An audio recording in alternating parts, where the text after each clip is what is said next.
já vi muito pregador cair, eu já vi muito cantor cair, já vi muita gente boa de púlpito cair, mas nunca vi gente de oração cair. A palavra, ela tem um ministério muito poderoso. Deus desenvolveu a palavra para mover o homem. E Deus desenvolveu a oração para que o homem o mova. É isso, presta atenção. A palavra toca o tempo. A palavra toca o temporal e a oração move a eternidade. A palavra move o coração do homem e a oração move o coração de Deus. Pare para pensar. Deus não ouve pregação, gente. Eu imagino Deus chegando na sua casa hoje e dizendo: ouvi 3 palavras poderosas, Miguel. Por gentileza, projeta para mim Atos capítulo 6, no versículo 4. Em 1828, nos Estados Unidos, perguntaram a um grande avivalista e também professor de teologia, chamado Dwight Lyman Moody. Eu quero falar o título da mensagem: o poder da oração de madrugada. Já há mais ou menos uns 7 anos, eu desenvolvi um estilo de vida, mas nunca preguei sobre isso. Jamais.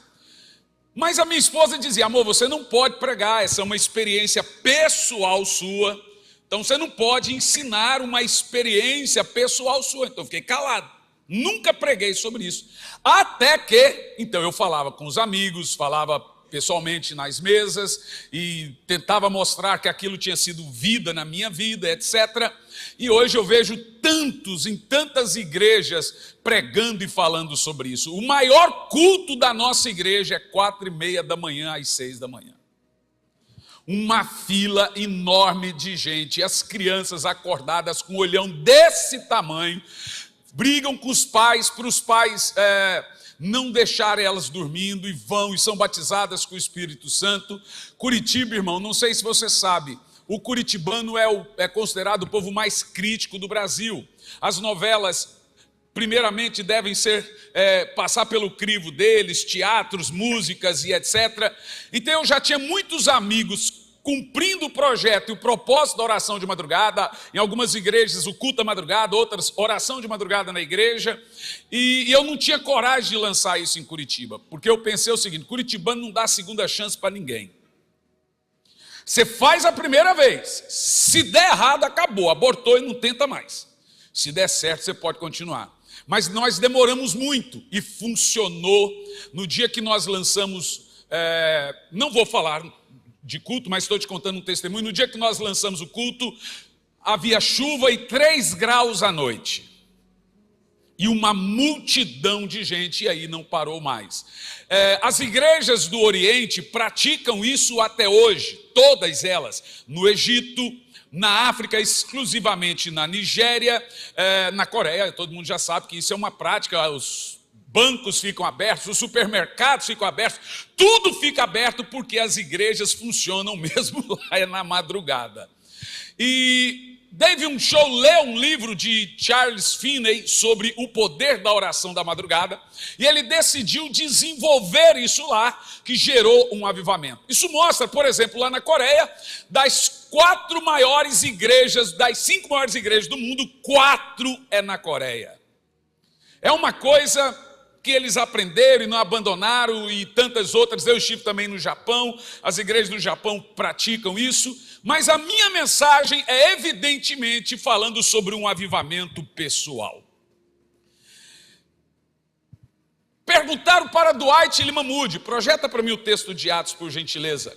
Qual é o segredo para vivermos um poderoso avivamento? Moody disse que o segredo para viver um avivamento é mover o coração de Deus para que o coração do homem também seja movido. Preste muita atenção nisso. Moody me deu 2 armas poderosas para nós movermos um poderoso e termos um poderoso e sobrenatural avivamento. Moody disse que para termos um avivamento, o coração de Deus precisa ser movido. Segundo, ele disse que para termos um avivamento, o coração do homem também precisa ser movido. Para que haja avivamento, Deus precisa se mover até o homem, e o homem precisa se mover até Deus. E qual é, biblicamente falando, as duas armas que movem tanto o coração de Deus quanto o coração do homem? E aí, se você vai estudar na Bíblia Sagrada, Atos capítulo 6, no versículo 4, nos dá duas armas poderosas para termos ou gerenciarmos um avivamento sobrenatural. A primeira arma: quanto a nós, nos dedicaremos à oração e ao ministério da palavra. Preste muita atenção nisso. A Bíblia não chama a oração de ministério e a Bíblia não chama a palavra de ofício. Há muita gente que não ora porque eles dizem que não fazem parte do ministério da oração da igreja. Eles afirmam que não são da intercessão. Conheço pastores que têm um ministério de intercessão poderoso na sua igreja, mas eles mesmos não oram. Agora entenda isso que eu vou te dizer o seguinte. Um dia me perguntaram, o que é mais importante, oração ou palavra? Eu disse, qual asa do avião é mais importante?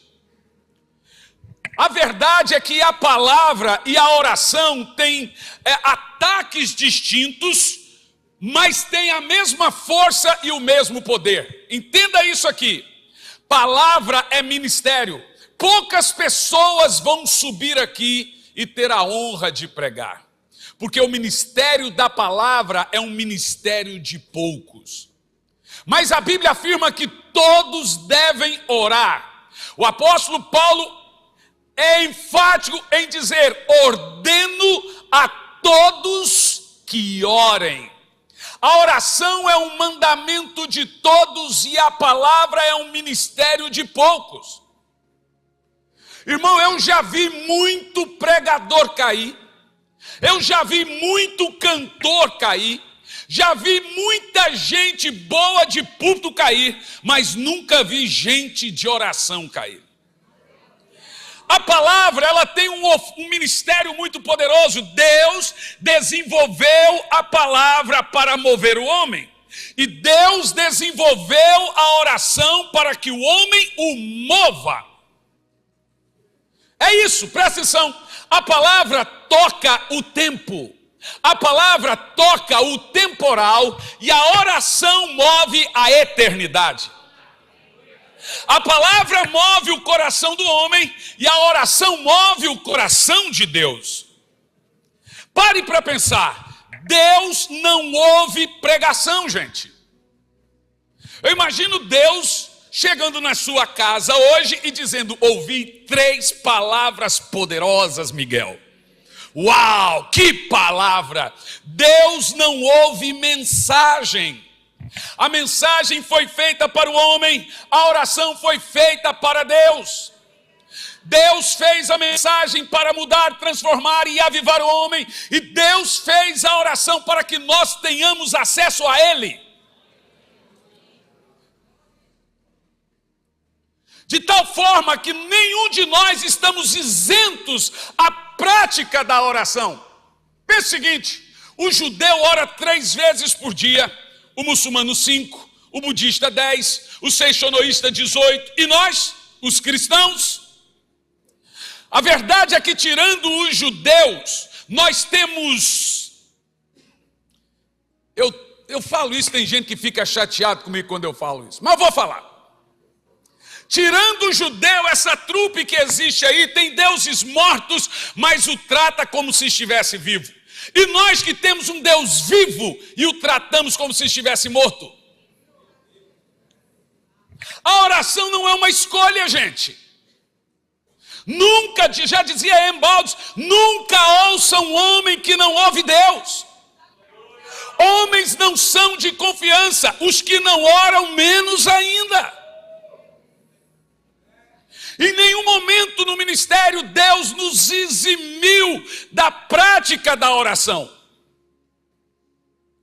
Por isso que Moody, Finney ou tantos outros afirmaram sem sombra de dúvida que tanto a prática da oração quanto a prática da palavra são as duas que produzem avivamento. Bom, os irmãos devem saber que o livro de Atos é um livro de Atos do Espírito Santo. E por 4 vezes nós temos registrados um derramar do Espírito Santo semelhante a Atos 2. O Espírito Santo desce em Atos 2, 4. O Espírito Santo desce em Atos 8. O Espírito Santo desce em Atos 10. E o Espírito Santo desce em Atos 19. Das 4 vezes que o Espírito Santo desceu, 3 vezes foi com o mesmo pregador, com a mesma mensagem e com o mesmo tempo. O homem não falava muito bem, mas era poderoso. E um dos textos que eu fico maravilhado está em Atos 10, no versículo 44. O texto bíblico afirma que enquanto Pedro dizia estas palavras, toda a multidão se... presta atenção nisso. Enquanto Pedro dizia essas palavras, o Espírito Santo caiu sobre todos que ouviam a mensagem. Presta atenção. As 3 vezes que Pedro pregou, no meio da mensagem, o Espírito Santo desceu. Isso me ensina que não há avivamento sem palavra. Isso me ensina que não há avivamento sem oração. Hoje na América, em muitas igrejas, o tempo de pregação é de 8 minutos.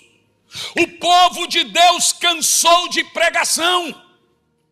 Mas Deus não vai mudar a sua fórmula de avivamento. Foi no meio de uma mensagem poderosa em 1727, na Nova Inglaterra, que o moço chamado Jonathan Edwards, gago, ele jejuou e orou por 2 semanas.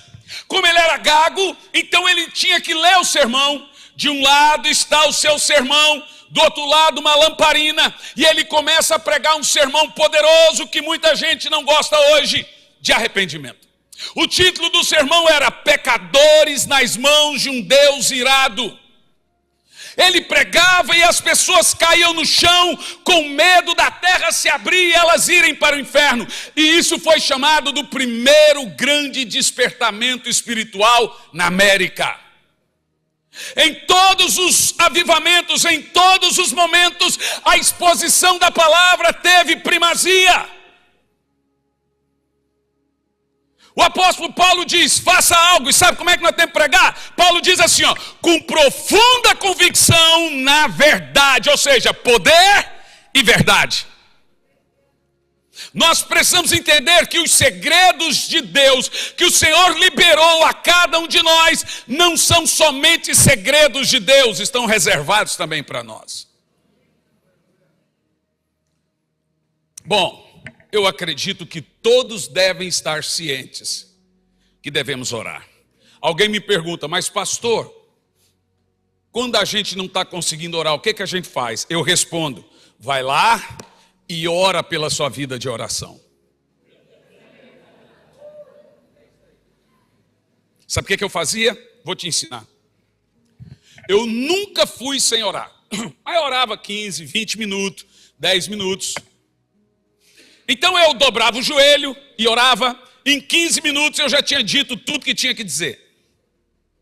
Um dia, eu estou ali orando, depois que deu os 15, 20 minutos, hora que eu levantei, veio a voz do Espírito Santo, fica mais 2 minutos. E eu peguei e fiquei mais 2 minutos orando. Quando eu fui levantar, veio a voz dizendo, fica mais 1 minuto. E eu fiquei mais 1 minuto. Veio de novo algo para orar. Continuei orando, orei mais uns 10 minutos. Quando eu fui levantar, veio a voz de novo, mais 2. Gente, eu comecei a perceber uma coisa muito engraçada. O que é a vida de oração? O diabo é um sem-vergonha. Você está orando, vem o diabo e tira da sua mente tudo que você tem que orar. Vem o Espírito Santo e põe. Vem o diabo e tira. Vem o Espírito Santo e põe. O problema é que a gente dá tempo para o diabo e não dá tempo para o Espírito Santo. Todas as vezes, entenda, experimente ficar ali um pouquinho, você vai ver que a sua oração ainda tem muita coisa para ser orada. E isso funcionou. E tem funcionado. Mas eu nunca imaginei que o Senhor iria me tirar das orações do dia para as orações da madrugada. Quem aqui já orou na madrugada ou ora na madrugada? Levanta a mão. Abaixa a mão. Quem está num propósito de oração na madrugada já, hoje? Levanta a mão. Que bom. Deixa eu te falar uma coisa. Não pense você que orar de dia ou orar de madrugada, um é mais santo do que o outro. Nunca mais repita tal frase como de madrugada a fila é menor. Porque no Japão pode ser que seja maior. Esse não é um termo bíblico, mas o princípio da oração de madrugada é muito maior do que isso. Você não tem noção. Irmão, olha para mim. Você pode escolher a hora de falar com Deus. E Deus vai te ouvir do mesmo jeitinho que se você orasse 3 da manhã. Não tem horário mais santo. Não tem oração mais santa e nem terra mais santa. Na realidade, em oração, toda a terra é santa. Na realidade, com as mãos estendidas, todo irmão é santo. Ou seja, não tem hora mais santa, não tem terra mais santa, não tem oração mais santa. Isso eu entendi. Ora, se não tem horário mais santo, mais poderoso, por que eu vou fazer sacrifício por horário de madrugada então? Se Deus ouve do mesmo jeito. Aí foi a minha briga. A Bíblia nunca disse que orar de madrugada é mais poderoso do que orar de dia. Não podemos fazer disso uma teologia de horário mais santo do que outro, que isso não existe. Mas então, o que nos leva a orar na madrugada? Por que então devemos orar na madrugada? Presta atenção. Vou dizer uma vez.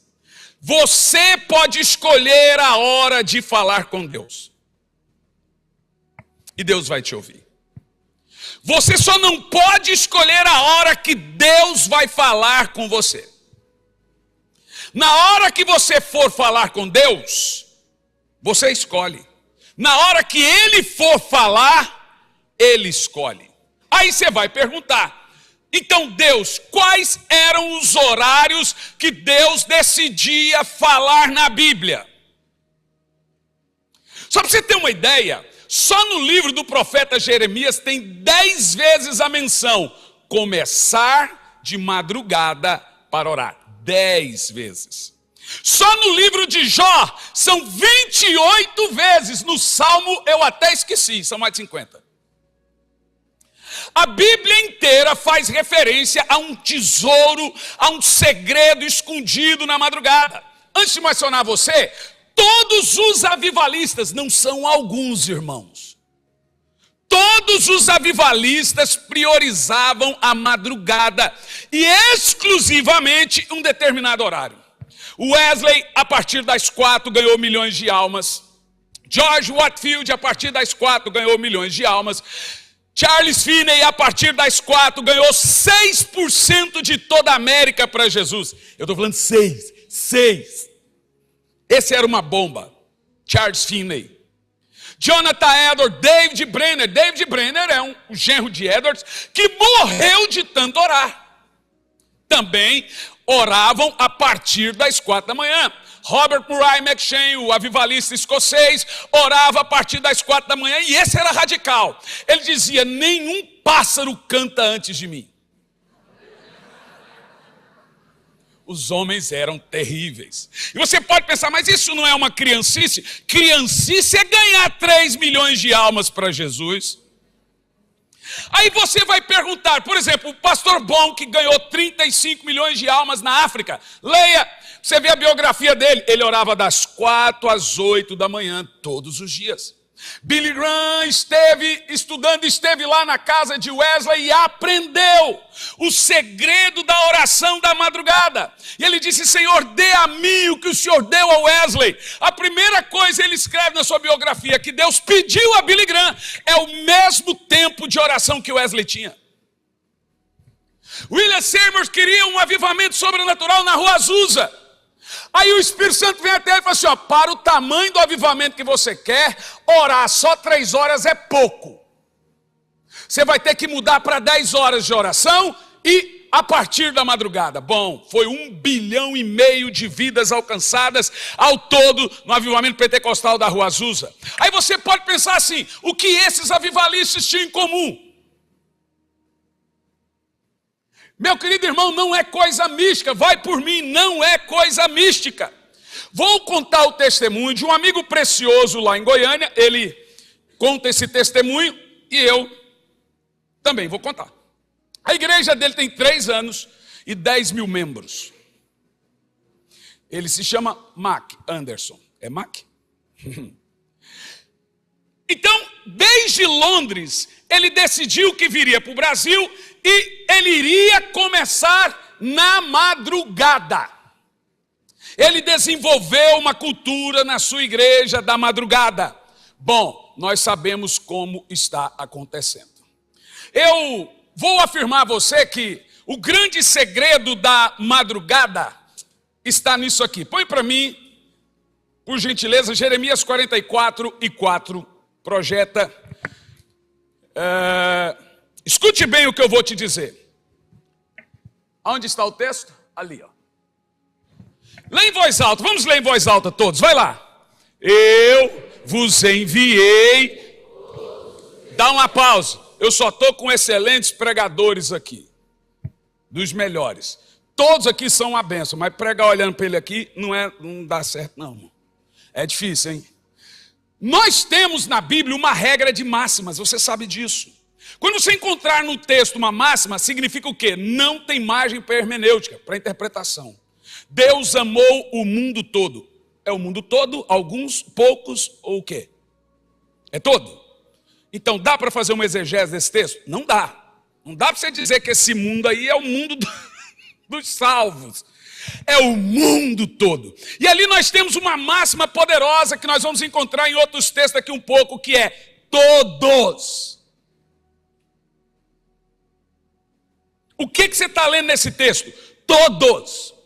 Não é alguns, não é poucos e nem é muitos.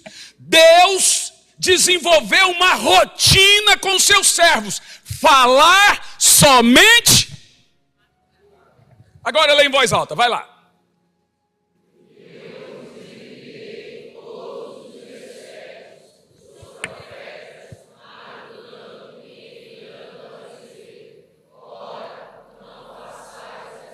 Olha só, essa é uma das 10 vezes que eu encontro no livro de Jeremias esse texto. Olha que coisa poderosa. Primeiro, e não é só esse texto, nós vamos examinar aqui, a maneira como Deus lidava, a maneira como Deus chamava. Muito mais importante do que falar na madrugada é ouvir a Deus. A madrugada foi feita para ouvir a Deus. A madrugada foi feita para desacelerar coração e mente. Coraçãozinho está madurinho para receber. A mente está vazia, não tem barulho, não tem zap, não tem Insta. Você está ali de joelhos. Quando você está diante de uma pessoa muito importante, quem fala primeiro? O problema, irmãos, é que nós somos viciados em falar. A maioria de nós não conseguimos ficar em silêncio para ouvir a Deus. Irmãos, deixe-me te falar uma coisa grave. Nós estamos diante de uma situação no Brasil que ou vivemos um avivamento ou teremos um sepultamento. E nós estamos nessa batalha por um avivamento. E aí eu vou te dizer, em tempo de guerra, soldado não dorme. Você sabe que quando Jesus usa o termo vigiar e orai, a palavra vigiar ali é falando das vigílias do soldado e também das vigílias de oração. A Bíblia contém 4 vigílias noturnas de oração. Das 18 às 9, das 9 à meia-noite, da meia-noite às 3, das 3 às 6. Como é que eu descobri isso? Porque Jesus, por 4 vezes, a Bíblia afirma que ele orava na 4ª vigília. Então a Bíblia diz que ele vem andando sobre as águas depois de orar na quarta vigília, que dá das 3 às 6. Outra vez a Bíblia afirma que ele se levantou, foi para um lugar deserto orar na quarta vigília. Outra vez ele vem do deserto depois de orar na quarta vigília. A Bíblia afirma que Jesus orava antes do café. A Bíblia afirma que ele orava na madrugada. Então orar para Jesus era mais importante que comer. Era mais importante que dormir. Eu não estou dizendo, olha, essa é a maneira da gente enganar você. Eu não estou dizendo que você vai orar sempre na madrugada, mas esse é um tempo de avivamento nascer. Irmão, sabia? O seu povo sabe quando você está cheio do Espírito. O seu povo sabe quando você vem de um turno na madrugada. O seu povo sabe quando você está cheio de Deus, meu irmão. É hora, irmão, eu fico vendo o pastor, qual série que você está assistindo? E fica um indicando série para o outro. Não tem nada de errado nisso. A verdade é que essa geração da Netflix, essa geração da Prime, essa geração de WhatsApp, Snapchat, Twitter e etc. só vai provar que a falta de oração nunca foi por falta de tempo. Outra coisa que eu aprendi na madrugada, não é sempre que Deus chama alguém na madrugada. Por isso ele é seus servos. Lembra de Samuel? Perto das 6 da manhã. Pode falar, Senhor, que seu servo ouve. Mas você quer uma coisa mais terrível do que isso? Vou te dizer. Provérbios 8:17. Deus ama os que o procuram de madrugada. Eu amo os que me amam, e aos que de madrugada me buscam, me encontram. Salmo 88:13 diz, mas eu, Senhor, clamo a ti, de madrugada minha alma chega à tua presença. Em Êxodo 24:4 diz que Moisés escreveu todas as palavras do Senhor. Diz assim, e tendo se levantado de madrugada, ergueu um altar. Quando é que Deus deu os 10 mandamentos para Moisés? Quando é que Jacó segurou o anjo e o anjo não deixou subir? De madrugada. O maná descia na quarta vigília. Quem dormia até tarde passava fome. Você quer mais? Jesus ressuscitou na quarta vigília. 6 da manhã chegou as mulheres, porque procura entre os mortos aquele que está vivo. Você quer mais? A Bíblia afirma que as muralhas, Josué 6,15, as muralhas caíram na quarta vigília. Você quer mais? Salmo 63, primeiro, ó Deus, tu és o meu Deus, de madrugada te buscarei, porque minha alma tem sede de ti. A madrugada é para quem tem sede do Senhor. E tem mais, o texto também afirma, o texto anterior que nós lemos, é também para aqueles que o amam. É muito poderoso, meus irmãos. Gênesis 19:27 afirma que Abraão estava na presença do Senhor todos os dias na madrugada.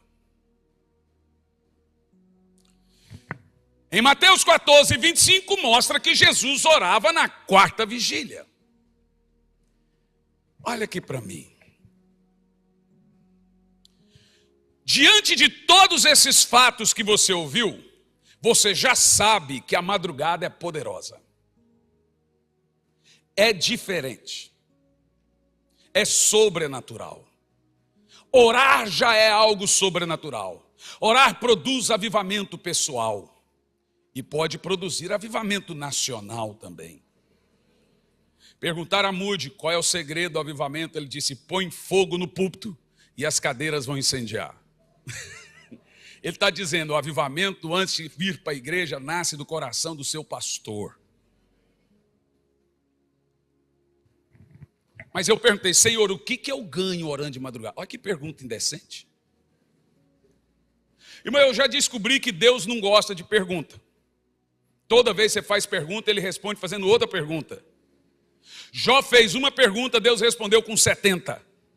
E Jó disse, bem sei que tudo podes. Nenhum de teus planos podem ser frustrados. Ou seja, não deveria ter perguntado. Deus não gosta de responder pergunta, Ele quer que você confie. Mas eu fiquei 3 anos querendo saber os benefícios espirituais da oração da madrugada. Aí é claro que você tem que mudar rotinas, dormir cedo, por exemplo. Outra coisa que eu aprendi na madrugada, você tem que acordar 10 minutos antes de orar. Joga água, toma alguma coisa e ora em voz alta para não dormir. Mas não ora em voz alta perto dos seus familiares que estão dormindo. Aí eu falei, Senhor, qual é o benefício espiritual da madrugada? Meu irmão, deixa eu te falar um negócio. Eu quero vibração agora, hein? O negócio aqui é poderoso. Isso aqui vai por tudo na vida. Porque esse texto que nós vamos ler, já deixa aí de stand-by, Jó 8, do 5 ao 7, só não põe ainda. Esse texto que nós vamos ler, gente, me respondeu por que os avivamentos são acelerados. Por que Evan Roberts ganhou 100 mil pessoas em seu país e o país tinha 100 mil habitantes? O menino a partir dos 16 anos. Por que Finney ganhou sozinho 6% nos seus avivamentos e indiretamente 66%? Isso é, através de quem trabalhava com ele. E hoje se estuda que a América ainda vive o capital do avivamento de Finney. Olha isso, 1840 alguma coisa. O capital religioso da América ainda é do avivamento de Finney. Por quê, gente? Por que é tão avassalador um avivamento? Quem aqui quer um avivamento poderoso na sua obra, na sua vida, na sua igreja? Eu vou declarar hoje que aquilo que você levou 30 anos para colher, você vai colher em 3. Mas isso é possível, pastor? É possível. Lembra de Elias? Elias levanta e corre. Em época de avivamento, uma das coisas que nós vivemos é um verdadeiro aceleramento. Quando eu vejo o meu pastor correndo, eu falo para Elisandra, ele está debaixo das asas do Onipotente. Ele está voando, ele está acelerado. Deus acelera quando você está debaixo de um manto de avivamento. E é isso que é a resposta. Tem gente que está entendendo. E a resposta que nós temos para os grandes crescimentos e avivamentos. E aí você vai entender por que esses homens, Arthurzinho, por que esses homens não saíam da madrugada. A madrugada tem 3 coisas sobrenaturais. Primeiro, a madrugada é lugar de visitação. As visitações de Deus na Bíblia foram na... Segundo, se o Senhor visita, a madrugada é lugar de revelação. Irmão, eu escrevi 3.800 devocionais na madrugada. 3.800. Você vê aqui, ó. Pergunta ao pastor Luciano, Deus deu a ele está jejuando, e o jejum ele é poderoso. Por exemplo, o jejum de 40 dias, ele é dado para alguém a quem Deus vai confiar muitas revelações. Jesus jejuou 40 dias e recebeu toda a graça. Moisés jejuou 40 dias e recebeu toda a lei. E aí, Deus começa a emanar revelação sobre aqueles que estão debaixo de um manto profético. É poderoso, sobrenatural. Agora entenda. Vamos ler o texto e você vai entender qual é o segredo de buscar ao Senhor na madrugada. Vamos lá. Jó capítulo 8, verso 5 em diante. Começa assim, ó. Mas se tu de madrugada buscares a Deus e ao Todo-Poderoso pedires misericórdia, se fores puro e reto, olha que coisa, certamente o Senhor despertará por ti e restaurará a morada da tua justiça. Dá um pause. Bom, eu acho que aqui fica fácil entender dentro de uma comunidade do Verbo da Vida. Quem já leu E.W. Kenyon sabe o que eu vou dizer. Justiça quer dizer tudo. Cura, libertação, prosperidade, restauração e etc, e etc, etc. Tudo isso é justiça. Por isso que o Senhor Jesus é a nossa justiça. E o texto começa, ele tira assim, ó. A primeira coisa que vai acontecer quando me buscar de madrugada, eu vou restaurar sua justiça. Isso é o suficiente, mas ele não para por aí. Agora vem a promessa de avivamento poderoso na sua vida. Quer ver? Ó, continua. Eu quero ver quem quer. O teu princípio, na verdade, terá sido pequeno. Lê você agora. Mas o teu último estado crescerá ao extremo. Esse é o segredo da Coreia, gente. Esse é o segredo, porque Finney ganhou milhões. Que Moody ganhou milhões, o Wesley ganhou milhões. Eles tinham um lugar chamado revelação. Eles tinham um momento chamado visitação. Nós estamos diante de uma situação e todas as promessas, o pastor Larry profetizou sobre avivamento. Eu já vi muitos americanos profetizando que esse é o tempo do Brasil viver uma história de poder, uma história de avivamento, de seus filhos profetizarem, de crianças acordarem orando em línguas, de crianças sentadas na mesa no café orando em línguas. Meu Deus! Mas para isso, escute, irmão, nenhum avivamento vai nascer de olhos secos. Nós precisamos voltar. Até nosso cachorro tem um cantinho em casa, o Espírito Santo não tem. Nós precisamos amar avivamento. Eu lhe convido a fazer uma experiência. Meu filho uma vez me perguntou: pai, como é que o senhor não tem mágoa da avó? A minha mãe morreu tem 1 ano. Eu passei 35 anos orando na madrugada pela salvação da minha mãe. Ela tentou suicídio 3 vezes, abandonou os filhos. Ela foi estuprada, contou para o pai mandou embora. Eu passei 35 anos orando nas madrugadas por ela. E o meu filho falou: como é que o senhor não tem mágoa? Eu falei: filho, você não tem mágoa de quem você ora. Ou tem mágoa, ou ora. Experimente falar o nome da pessoa que te feriu em oração. Sai na hora a mágoa. Isso que Jesus falou: ore pelos seus ofensores. Não é por causa deles, é por sua causa. E eu vou dizer uma coisa muito poderosa. A minha mãe foi professora de escola bíblica, foi professora de instituto. Qualquer coisa que eu fosse pregar para ela, em teoria, não servia. Ela tentou suicídio. A última vez foi diante dos nossos olhos. Estava eu, minha esposa, meu filho dentro do carro, a polícia na porta da casa e ela com uma arma na cabeça. Eu entrei muito rápido, segurei ela, a polícia entrou e pegou a arma. E ela me socava e dizia: eu não aceito o seu amor.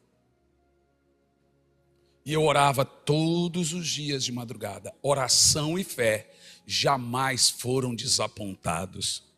A vida de oração, gente, é um depósito. Você vai orando e depositando, orando e depositando. Uma hora o Senhor diz: agora vem e saca tudo. Você não pode desfalecer na oração, como disse Jesus. A minha mãe teve uma experiência muito profunda com Deus. Ela contou a história que ela teve uma visão de um homem que chegou na casa dela. E ela estava com uma corrente de aço enorme e um monstro que segurava a corrente. Então o monstro, toda vez que ela tentava correr, o monstro puxava a corrente.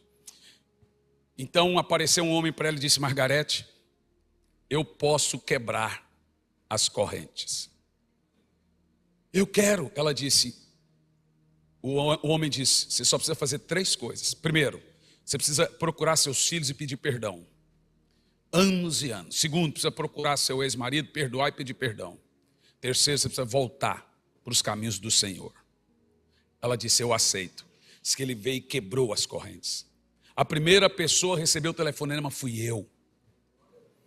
Ela ligou: me perdoe, ligou para cada filho, me perdoe, ligou para todos, me perdoe. E quando deu, isso foi em outubro, em janeiro, eu estava em Portugal. Saí para o café da manhã com a minha família e veio a voz dentro da minha cabeça: sua mãe morre hoje.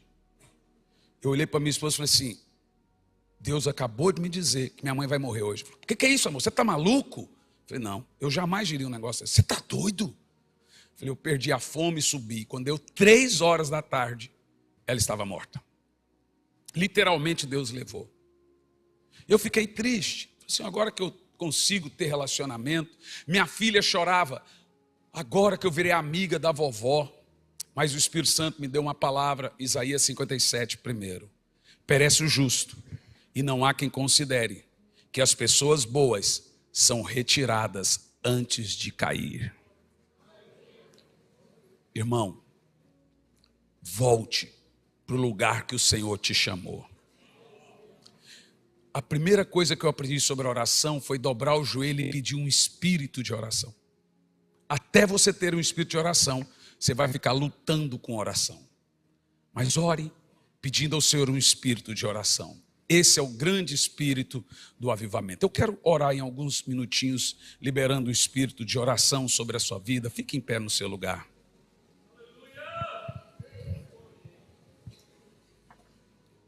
Põe a mão no seu coração.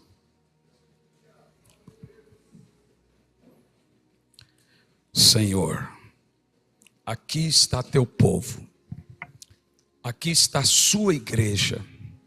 Eu sei que há muitos que perderam o compromisso da oração, que perderam o Senhor de vista. Eu sei que há muitos que te perderam de vista.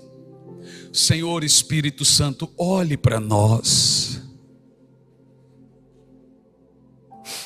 Nos chama para o lugar da oração e da intimidade, Senhor.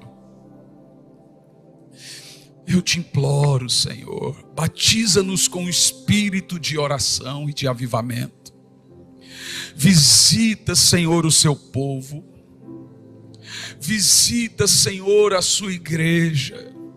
Nos traga, Senhor, revelação, um avivamento pessoal. Eu vou pedir que por 2 minutos você ore em línguas também, misture. Ore alto e forte. Vamos lá, vamos lá. Há um avivamento nascendo em muitos corações aqui agora.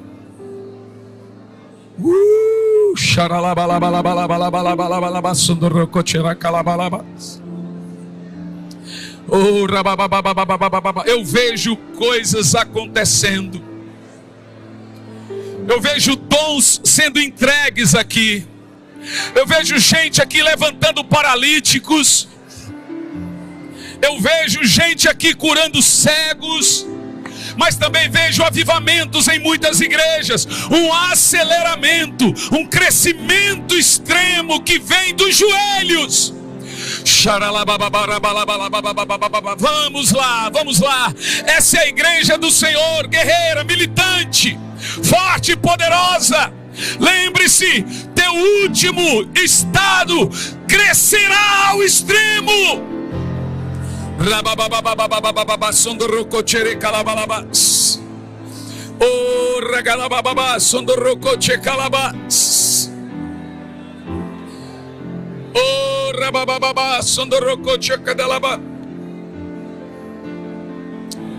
Eu vejo línguas repartidas, línguas de fogo.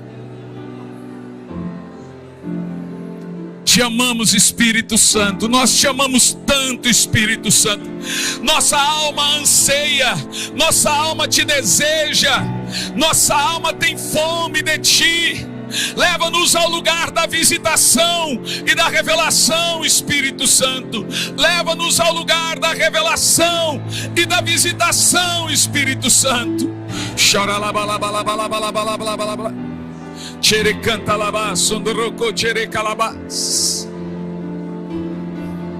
Ame o Espírito Santo agora. Ame, ame, ame. Ame, gaste um tempo amando Ele agora. Gaste um tempo amando o Espírito Santo. Oh, recanta labalabás, enderrequete recanta labás. Oh, Espírito Santo, precioso Espírito Santo, nós amamos a tua presença.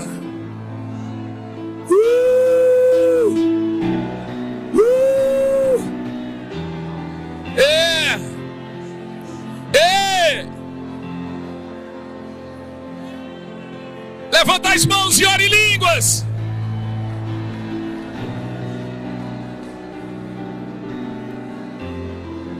Oh, oh Espírito Santo, te amamos tanto, Espírito Santo. Aleluia. Dê um aplauso ao seu nome. Conheça agora a Biblioteca do Pregador, a biblioteca cristã mais completa do Brasil, com mais de 10.000 sermões, enciclopédias, teologia sistemática, mais de 20 bíblias de estudo, 6 comentários bíblicos, um grupo exclusivo com mais de 9.000 livros para download. E você adquirindo hoje, você ganha um curso de homilética, a arte de pregar e um kit infantil. Clique em Saiba Mais.